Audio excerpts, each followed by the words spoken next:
கொடூரமான கொலை முயற்சி, ஒரு பெண் மரணம். இப்படி நமக்கு சோசியல் மீடியாக்கள் பல தகவல்கள், பல செய்திகளை நம் காதில் கேட்டுக்கொண்டே இருக்கும். இப்பேற்பட்ட செய்திகளை பேசுவதற்கு ரொம்ப தில்லு வேணும். அந்த தில்லு எங்கிட்ட இருக்கு, உங்ககிட்ட இருக்கா? அதை நீங்க எதிர்பார்க்கணும்னா நம்ம சேனல்ல பாருங்க. இந்த மாதிரி வீடியோக்களை நீங்க பேசி பார்க்கும் போது உங்க வாழ்க்கையிலும் சில மாற்றங்களை உருவாக்குவதற்கான வாய்ப்புகள் நிறைய இருக்கிறது. நடந்த சம்பவம் என்று உங்களுக்கு நினைவூட்டுகிறேன். பெங்களூரில், அதாவது கருணி என்று பொண்ணு என்று சொல்வதை விட கருணி என்ற ஒரு பெண்மைக்கு ஒரு சம்பவம் நடந்திருக்கிறது. அது சம்பவம் அல்ல, கொலை அல்ல, விதி என்றுதான் நமக்கு சொல்ல முடியும். ஏனென்றால் அப்படி இருக்கிறது இந்த சம்பவத்தில். முழுக்க கேட்கும் ஒரு விழிப்புணர்வான பல விஷயங்கள் இந்த சம்பவத்தில் இருக்கிறது. இதே சம்பவங்கள் பல குடும்பங்கள் நடந்திருக்கலாம், பல பேர்களுக்கு இதே சம்பவங்கள் உரைத்திருக்கலாம். இப்படி நம் நாட்டில் சோசியல் மீடியாக்கள் பல விஷயங்களை நம் காதுக்குள் கேட்டுக்கொண்டே இருக்கிறோம். அதே போல்தான் பெங்களூரில் நடந்த திக் சம்பவம், பெண்ணின் கொடுமையான ஒரு கொலை வழக்கு இன்னைக்கு பயங்கர ஒரு கேஸாக மாறி இருக்கிறது. சோசியல் மீடியாக்களில் பயங்கர ஒரு ட்ரெண்டிங்காக போய்கொண்டிருக்கிறது இந்த கேஸ். எப்படி ஒரு சின்ன குட்டி கதை சொல்லிட்டு நமக்கு வீடியோக்குள்ள போலாம். ருசி கண்ட பூனை சும்மா இருக்குமா? இருக்கவே இருக்காதுங்க. அதுதான் இந்த கதை. ஓகே ஃப்ரெண்ட்ஸ், வாங்க வீடியோக்குள்ள போலாம். சட்டம் ஒழுங்கு சரியில்லாமல் இந்தியனுக்கு சாவை கிடையாது. இந்த இந்தியாவின் அனைவருக்கும் வணக்கம். பெங்களூரில் நடந்த இந்த திக் கேஸ், கருணி என்ற போல் 33 வயது ஒருவரை கல்யாணம் செய்து கொண்டு அவர்கள் வாழ்ந்து கொண்டிருக்கும் இந்த ஏஜில் 10-13 வயதில் 2 குழந்தைகள் இருக்கின்றன. இவர்களை வைத்துவிட்டு இந்த பெண்ணுக்கு எப்படி வாழ வேண்டும், எப்படி வாழக்கூடாது என்பதற்கான ஒரு விதி விலக்குகள் நம் வாழ்க்கை அமைத்துக் கொடுக்கும் ஒரு பாலமாக, ஒரு அடித்தளமாக இருக்க வேண்டும் என்பதுதானே உண்மை. அந்த உண்மையை தகர்த்து விட்டு நீங்கள் எப்படி வாழ்கிறோம் என்பதுதானே நமக்கு இங்கு பேச போறோம். அந்த கருணிக்கு எதற்காக இந்த சம்பவம்? இது கொலை அல்ல. என்னை பொறுத்த வரைக்கும் இது கொலை அல்ல, அந்த பெண்ணுக்கு கிடைச்ச விதி. அப்படி என்றால் உங்களுக்கு புரிந்திருக்கும் என்று நினைக்கிறேன். ஒரு கணவன் மனைவிக்குள் வாழும் வாழ்க்கையில் சில பிரச்சனைகள், உரசல்கள் வந்து கொண்டே போகும். அதில் நம் குடும்ப வாழ்க்கையில் குழந்தையின் வளர்ப்புக்கு பின்னே நமக்கு சில மாற்றங்களை உருவாக்குவதற்கு தானே நியாயம். அப்படி பார்க்கையில் நீங்கள் இன்னொரு ஆட்கள் கூட தொடர்பு வைத்துக் கொள்ளும் போது அந்த வாழ்க்கையில் சிறிய பிரச்சனைகள் பெரிதாக மாறிவிட்டு அதை மன்னித்துக் கொள்ளும் மகான்கள் இருக்கிறார்கள். அப்பேற்பட்ட ஒரு மகான் இந்த கருணையின் புருஷனாக இன்னைக்கு மாறி இருக்கிறார். இவர் தாங்க இன்னைக்கு ஹைலைட். ஒரு ஆண்கள் தான் எல்லா இடங்களிலும் சிதைக்கப்படுவார்கள், சிதைத்துக் கொண்டே போய்விடுவார்கள் என்று சொல்லப்படுகிறோம். இன்னைக்கு ஒரு ஆண் மனதை ஒரு பெண் சிதைத்துக் கொண்டே போய்விட்டாளே என்று பார்க்கும் போது விதியை வெல்ல முடியுமா? அப்படி என்று அந்த கருணைக்கு கிடைத்த பரிசு விதி என்று நான் எதற்கு சொல்கிறேனா, ஆண் மகனுக்கு கிடைத்த பெண் இன்னொருத்தருடன் பங்களிப்பாக இருந்த போதுதான் பல விஷயங்கள் அங்கே அடிபடுகிறது, சந்தேகங்கள் உருவானது.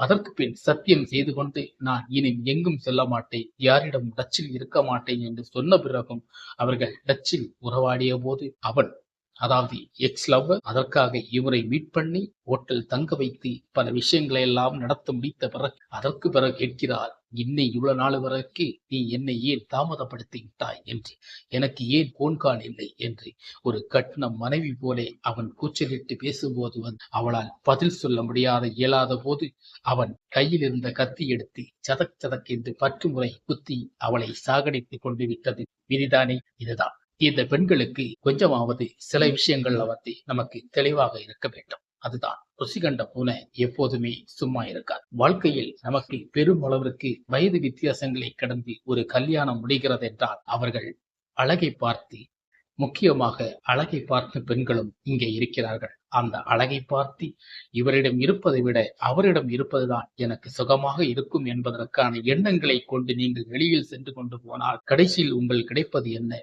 விதி. இந்த விதிக்கு நீங்கள் அடித்தளமாகிறீர்கள் என்றால் உங்களுடைய புத்திகள் இழுத்தரமாக செல்லும் வழிகள் இருக்கிறது. இது ஆண்களும் பெண்களும் சரி. இப்பேற்பட்ட சில விஷயங்களில் நீங்கள் மாறுபட்டு செல்வதனால் தான் உங்களை ஒருவர் எக்ஸ் லவ்வர், நீங்கள் இருந்தால் இன்னும் எனக்கு பிரச்சனையாகிவிடும் என்று உங்களை குத்தி கொலை செய்து விட்டான். கொலை செய்து விட்டான் என்பதற்கான ஒரு அடித்தளம் இன்னைக்கு உருவாயிருக்கிறது பார்த்தால் இது பெண்ணுக்கு நமக்கு அனுதாபம் தேடுவதா?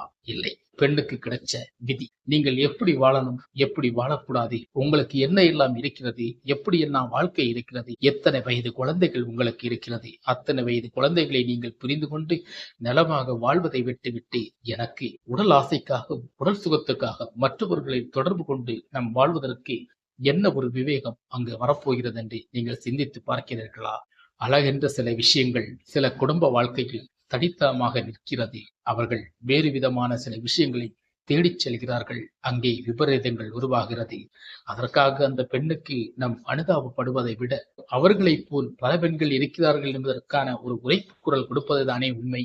அப்படி என்றுதான் நமக்கு இந்த வீடியோவை உங்களுக்கு பேசியிருக்கிறோம். இதைத்தான் நமக்கு மற்ற முறையாக இந்த உலகத்தில் பல சன்னிதானங்களில் பல சமூகத்திலும் பல சமுதாயத்திலும் நமக்கு பார்க்கப்படுகிறது. பல விஷயங்கள் இப்படித்தான் சில சம்பவமாக மாறி அது கொலையாக மாறி இப்போது கிராமங்களிலும் இதே போல் நோய்கள் தொற்றிக்கொண்டே வருகிறது சொல்லப்படுகிறது. ருசி கண்ட பூனை சும்மா இருக்குமா அப்படி என்று நமக்கு அழகான ஒரு கதை, ஒரு குட்டி கதை.